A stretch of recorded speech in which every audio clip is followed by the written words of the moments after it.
Rizvi net work کا پیغام تمام سنی جنتیوں کے نام۔ مسلک اعلیٰ حضرت کا ترجمان رضوی نیٹ ورک اب آپ حضرات اپنے موبائل کے پلے اسٹور سے فری ڈاؤن لوڈ کر سکتے ہیں۔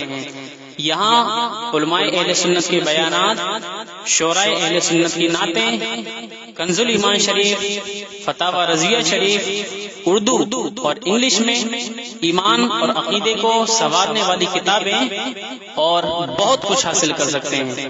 تو دیر کس بات کی، ابھی اپنے موبائل کے پلے اسٹور میں جائیں اور رضوی نیٹ ورک لکھیں اور وہاں سے فری انسٹال کر کے اس سے فائدہ حاصل کریں۔ یہ پیغام اپنے تمام دوست احباب تک پہنچانے کی کوشش ضرور کریں۔ بسم اللہ الرحمن الرحیم۔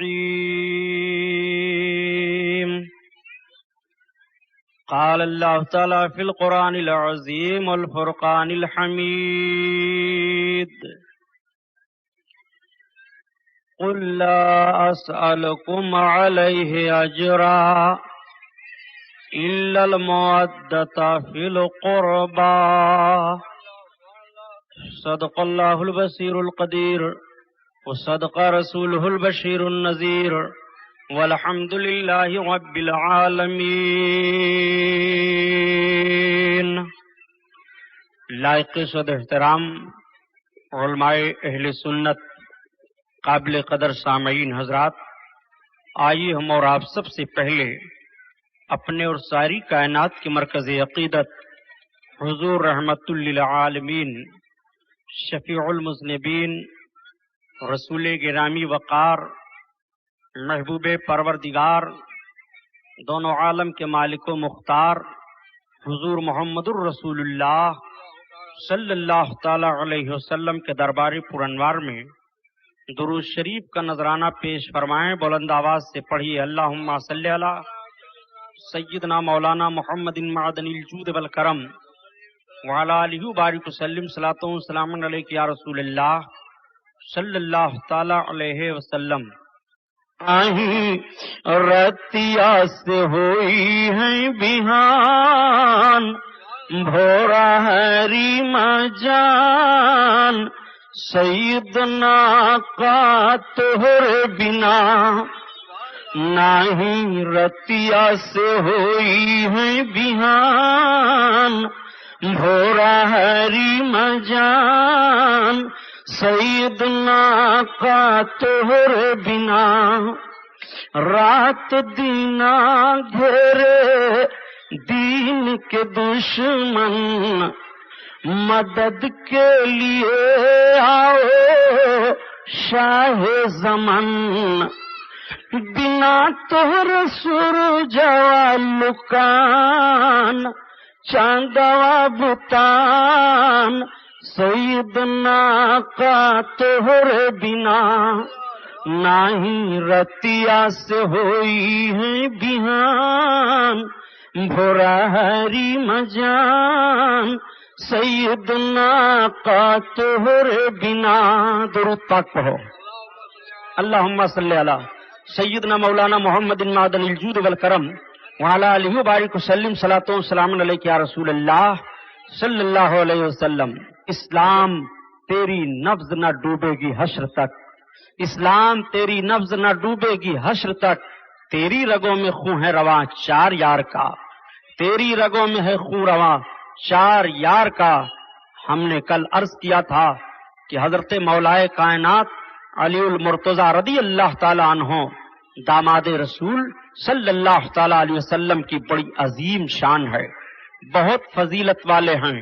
مولائے کائنات صلی اللہ تعالی علیہ وسلم مخلصین کے بھی امام ہیں، حضرت علی متقیوں کے بھی امام ہیں، حضرت علی پرہیزگاروں کے بھی امام ہیں، حضرت علی تمام اولیاء اللہ کے امام ہیں۔ حضرت علی رضی اللہ تعالیٰ عنہ کے خلوص کا حال یہ تھا، آپ کی نیت اس طرح خالص تھی کہ جب تاریخ کا جائزہ لیا جاتا ہے اور مولائے کائنات رضی اللہ تعالیٰ عنہ کی مقدس زندگی سامنے لائی جاتی ہے تو ذہن کو حیرانی ہو جاتی ہے، فکر کو پریشانی لاحق ہو جاتی ہے، کہ کتنا خلوص تھا حضرت علی کے اندر، اور کیوں نہ حضرت علی کے اندر خلوص ہو، حضرت مولا کائنات کا نام ہی علی ہے۔ آج ساری دنیا میں کسی کا نام آپ بگاڑنا چاہیں تو بگاڑ سکتے ہیں، جس کے بھی نام کو آپ الٹ دیں تو اس کا نام الٹ جاتا ہے۔ آپ نے کسی کا نام رکھا ہے زید، آپ نے کہا زید وید، تو زید کا معنی تو سمجھ میں آ گیا، لیکن وید کا مطلب کچھ نہیں ہوتا ہے، وہ جملہ محمل ہو گیا، بیکار ہو گیا۔ آپ دنیا کی چیزوں کا نام لے لیں، آپ نے پانی کہا تو آدمی نے سمجھ لیا پانی وہ چیز ہے جو پینے کی چیز ہے، جس سے پیاس بجھتی ہے، لیکن آپ نے جب کہا کہ پانی وانی پی لیا جائے تو پانی سے تو پانی سمجھا جا رہا ہے، لیکن وانی سے کچھ نہیں سمجھا جا رہا ہے۔ لفظ بولا تو گیا لیکن لفظ کا معنی بیکار ہو گیا۔ آپ نے کہا کھانا وانا، تو کھانا کا مطلب تو سمجھ میں آ گیا، لیکن وانا کا مطلب کچھ سمجھ میں نہیں آیا۔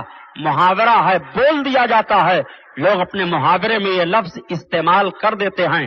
محاورے میں ایک لفظ صحیح بولا جاتا ہے اور دوسرا لفظ الٹ کر کے بول دیا جاتا ہے، تو پہلے لفظ کا معنی تو سمجھ میں آ رہا ہے، لیکن دوسرا لفظ جو الٹ کر کے بولا جا رہا ہے اس کا معنی کچھ نہیں ہوتا ہے، وہ محمل لفظ ہے، وہ بیکار ہے، یوں ہی محاورے کے طور پر بول دیا گیا ہے۔ لیکن مولا کائنات حضرت علی کا نام اتنا اچھا نام ہے، حضرت علی کا نام اتنا پیارا نام ہے، حضرت علی کا نام اتنا عظیم نام ہے، حضرت علی کا نام اتنا بہترین نام ہے، حضرت علی کا نام ایسا عظمت والا نام ہے، حضرت علی کا نام اتنا برونق نام ہے، حضرت علی کا نام اتنا ضیاء والا نام ہے، حضرت علی کا نام اتنا بہترین نام ہے کہ جب حضرت علی کا نام لو اور محاورے میں الٹو تو کہو گے علی ولی، علی کہہ رہے ہو تو بھی معنی بن رہا ہے، اور لفظ الٹ رہے ہو تو ولی کہہ رہے ہو تو بھی معنی بن رہا ہے۔ وہ حضرت مولا کائنات ہیں، جس کے نام کو الٹ کر کے بولا جائے تو نام کا معنی بیکار نہیں ہوتا، علی کا کام بھی بیکار نہیں ہے،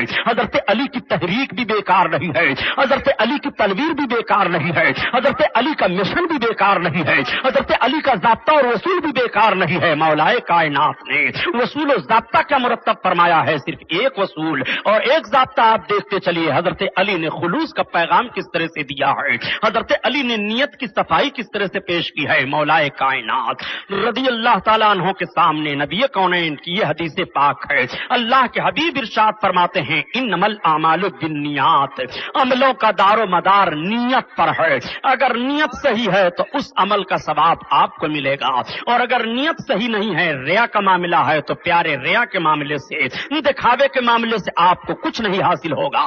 اب آپ بات آ گئی ہے تو میں عرض کرتا چلوں اور آپ اپنے ذہن و فکر کو صاف کرتے ہوئے چلائیں۔ آج کچھ لوگ کچھ دکھاوے کے کام کیا جاتے ہیں تاکہ میری بڑائی ہو، تاکہ سماج میں بہت بڑا سمجھا جاؤں، یہ ہمارے اور آپ کے ذہن و فکر میں بات آتی ہے، خلوص نہیں پیدا ہو پاتا ہے۔ لیکن حضرت علی رضی اللہ تعالیٰ عنہ کا خلوص ملاحظہ فرمائیے۔ حضرت علی کا مقابلہ ایک اسلامی دشمن سے ہوا، اس نے کہا علی میں آپ سے کشتی لڑنا چاہتا ہوں، آپ کی تلوار کا جوہر تو میدان میں دیکھا گیا ہے، آپ کا داؤں پیش تو جنگ کرنے کا میدان میں ملاحظہ کیا گیا ہے، لیکن اے علی میں آپ سے کشتی لڑنا چاہتا ہوں، آپ ہم کو کشتی میں شکست دے دیں، میں دیکھنا چاہتا ہوں۔ مولا کائنات نے منظور فرما لیا، حضرت علی رضی اللہ تعالیٰ عنہ کی کشتی ہوتی ہے۔